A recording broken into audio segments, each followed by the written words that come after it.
Buenos días, hermanos. Bonito domingo, Dios les bendiga. Espero que se encuentren bien todos en sus casas, con su familia, que ya hayan almorzado quizá o que apenas se preparan para almorzar. Y bueno, en este tiempo en donde hemos hecho una pausa y estamos muchos de nosotros en cuarentena, quizás se nos han venido pensamientos acerca de lo que ya quedó atrás, pensamientos de lo que debimos haber hecho o de lo que debimos habernos preparado para esta cuarentena. Si yo hubiera hecho esto o aquello, no estaría pasando lo que está pasando. Pero cuando sucede esto en tu vida y cuando te estancas y cuando hay falta de perdón en aquello que ya pasó, lo único que generará y más en este tiempo será enojo, amargura e inseguridad de dónde estoy parado. Entonces el tema se llama el efecto de voltear hacia atrás. ¿Sí? Hoy más que nunca Dios está primeramente probando la fe de muchos cristianos y está evidenciando a muchos otros. Yo lo que veo en las redes sociales, muchos de ellos, en muchos comentarios, son de plano demasiado equivocados, no saben dónde estar parados. No tienen ni la más remota idea de lo que es el cristianismo, ignoran un sinfín de cosas y cuando procuras enseñarles o exhortarles se enojan, ¿sí?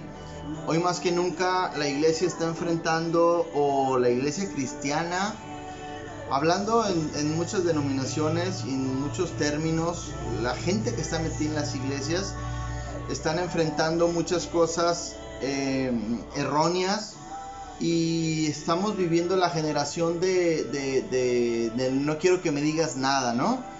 Ignoran que cuando les exhortas o les enseñas, ignoran que están rechazando la palabra. Jesús fue bien claro cuando dijo que si a ustedes los rechazan, recuerden que me rechazaron primero a mí. Entonces vamos al texto del efecto de voltear hacia atrás. ¿Qué es lo que produce el voltear hacia atrás?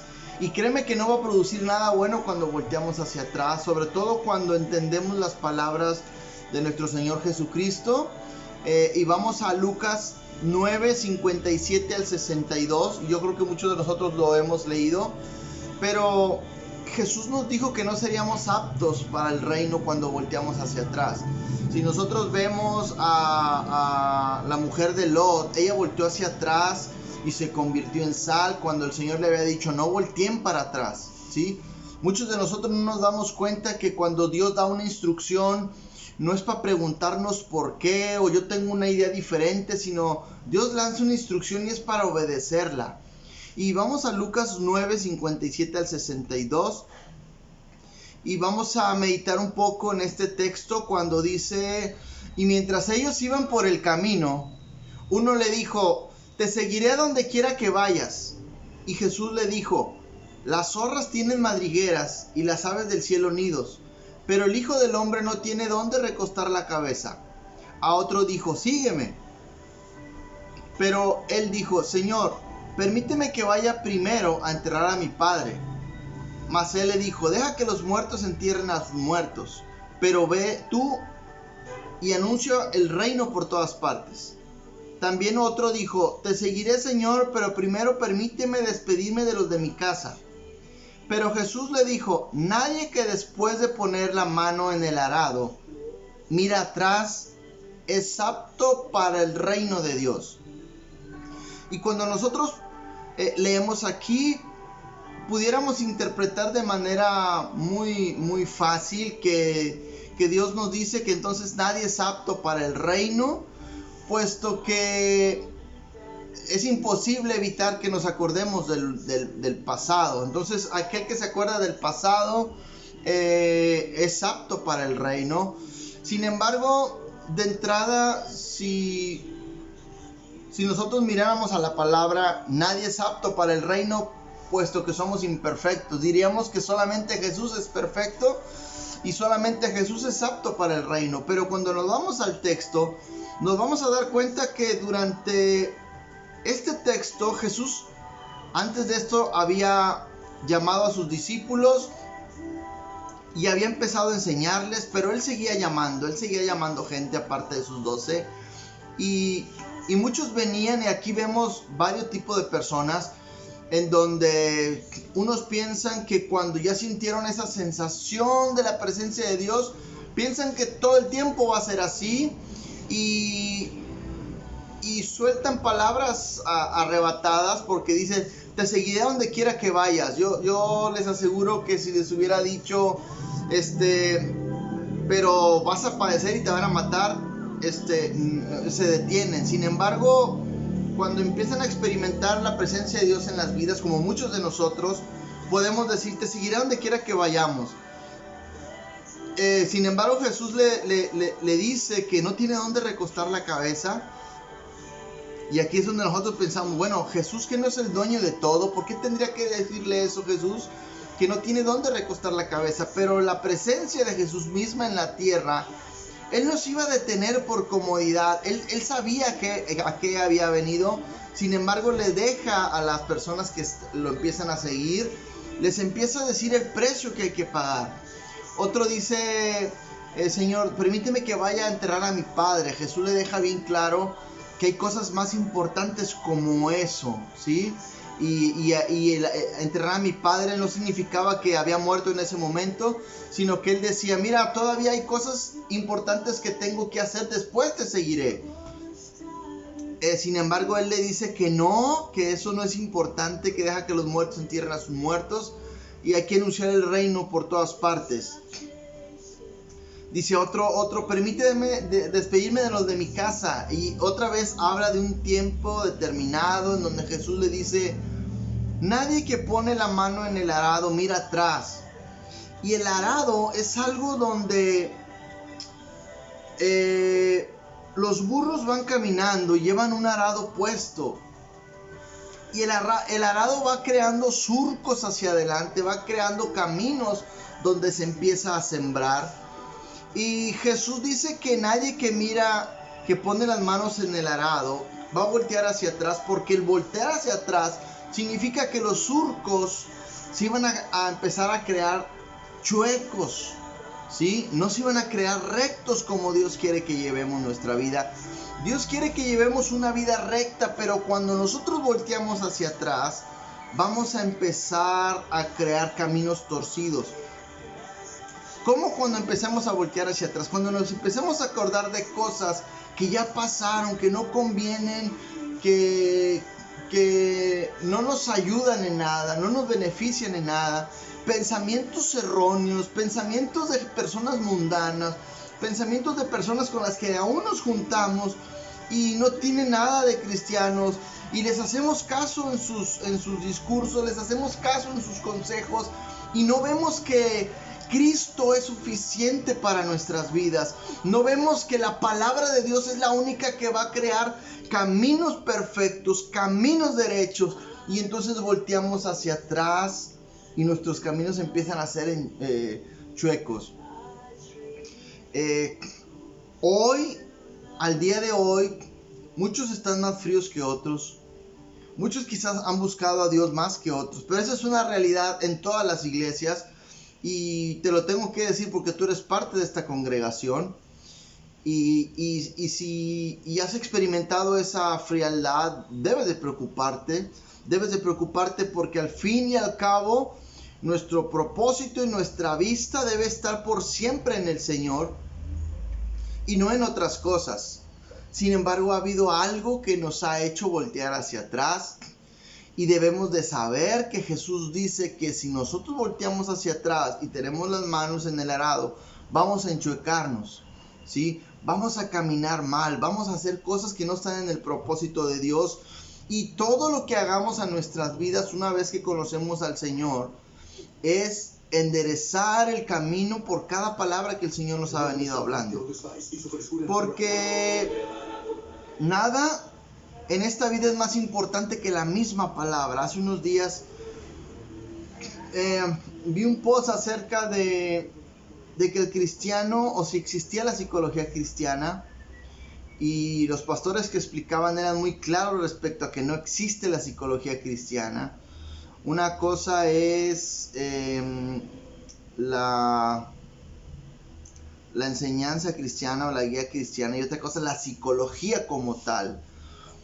Pero un buen número de personas cristianas, sobre todo mujeres, argumentaban que sí, que era bueno que fueran al psicólogo, etcétera, etcétera.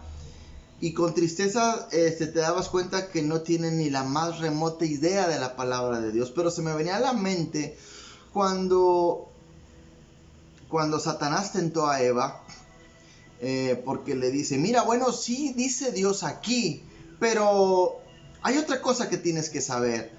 Y Eva prestó atención a lo que Satanás hablaba. Y me queda claro que hay muchos cristianos que no tienen ni la más remota idea de lo que es el cristianismo. Hoy más que nunca que estamos siendo bombardeados con mucho contenido por todas partes, en donde todo tiene que ver con nosotros, el yo. Y Jesús es todo lo contrario a eso. Jesús nos vino a decir, muere tú para que yo crezca en ti. Porque las palabras de Jesús van a trascender en nuestras vidas, van a tener el poder para transformarnos. Y nada de lo que pueda nosotros alimentarnos del mundo va a tener suficiente peso para influenciar a quienes están a nuestro alrededor, que no es la misma palabra. Yo te invito a que no voltees atrás, a que no voltees y pongas atención en los errores que ya cometiste, sino que vas a poner atención de aquí en adelante, porque pronto nos vamos a ver. Y en este tiempo Dios te debió de haber sacudido por todas partes de tu vida. Te debió haber sacudido por todo lo que ha pasado, porque créeme que el Señor viene pronto. Está muy cerca a que el Señor venga. Esto que está sucediendo no es otra cosa más que un cáliz de cómo el gobierno va a tener cautivas nuestras mentes. Cómo el gobierno nos va a ir aprisionando para que solamente confiemos en el gobierno y no confiemos en la fiel palabra de Dios y no confiemos en el Dios que es el único que nos puede mantener firme, iglesia. No podemos poner la mano en el arado y voltear hacia atrás. Si tú quieres ser un cristiano o un medio cristiano tibiezón, voltea hacia atrás y te voy a decir, no te va a ir nada bien, porque es algo que Jesús te está diciendo. No seremos aptos para el reino, porque el reino está lleno de poder, de gloria, de su majestad, y debemos de poner la mano en el arado y caminar hacia adelante por donde Jesús quiere que caminemos. Pero si estamos pensando cosas del pasado, si estamos pensando cosas que nos hicieron, si estamos pensando cosas que debieron de haberse hecho, cuando Jesús mismo nos dice en su palabra que quien viene a Cristo nueva creación es, nueva criatura es, que las cosas viejas pasaron, he aquí, de aquí en adelante todas van a ser nuevas, ¿sí? Entonces debemos de confiar en esa palabra, no debemos de confiar en lo que ya pasó, no debemos de estar pensando lo que ya pasó, porque eso nos va a hacer mucho daño en nuestra alma y nuestro espíritu. Si no nos renovamos día con día en su palabra, y si la ira y el enojo en todo este tiempo ha ido aumentando, entonces tienes serios problemas con Dios. Tienes serios problemas con lo que has experimentado con Dios. Yo te animo a que busques al Señor, porque pronto nos vamos a ver. Pronto vamos a reunirnos otra vez. Y hay una serie de medidas en las cuales solamente va a prevalecer la obediencia. Pero si no prevalecemos en la obediencia, entonces hay serios problemas, sobre todo con el Creador, hermano. Yo te animo a que pongas tus manos en el arado y camines hacia el frente con pasos firmes, con todas tus fuerzas, a pesar de lo que esté pasando, y que todo lo que tengamos que decirle al Señor lo hagamos y busquemos en su palabra lo que Él nos tiene que decir para caminar juntos con Él, con la mano en el arado, en la cual Él nos va poniendo el camino hacia adelante para caminar con pasos firmes. No permitas que cualquier otra filosofía, no permitas que cualquier gente que no conoce al Señor ejerza un dominio sobre tus pensamientos. No permitas que el enemigo siga poniendo pensamientos en tu mente que son solamente pensamientos de muerte y de mal. Te animo a que busques al Señor y que solamente su palabra sea la que predomina en tu corazón, porque en tu corazón radica todo lo que tú tienes que hablar. Lo que hoy hablas es lo que hay en tu corazón. Lo que vas a hablar a futuro es lo que se va a llenar tu corazón. De lo que vienes hablando ahorita es lo que se va a llenar en tu corazón. Entonces no permitas que el enemigo ponga cosas que no debes de poner. Busca al Señor, tu mano en el arado, apriétalo fuerte y no voltees hacia atrás. No vaya a ser que te conviertas en sal y te pongas duro para lo que viene, que es la palabra que va a ser la única que nos va a sostener en estos últimos tiempos. Hermanos, son los últimos tiempos. No es para que te asustes, es para que te animes. Son los últimos tiempos. Estamos cerca ya de ver la gloria y majestad del Señor. Y cuando te hablo cerca, debes de pensar en un tiempo en el cual tú y yo no sabemos, pero las señales se están manifestando. El gobierno a nivel mundial está haciendo lo propio. Está sucediendo lo que la palabra indica que tiene que suceder. Dios te bendiga, hermano. Espero que pases un domingo muy bendecido, una semana que inicia con muchas ganas de buscar al Señor, de inventar, crear cosas, de trabajar fuertemente, de que se te vengan visiones para crear cosas, porque el Señor nos ha dejado todo para que nosotros creamos y para que nosotros creemos con nuestras manos y seamos bendecidos en todo lo que hacemos. Dios te bendiga, hermano, hermana. Dios te bendiga y pronto nos veremos.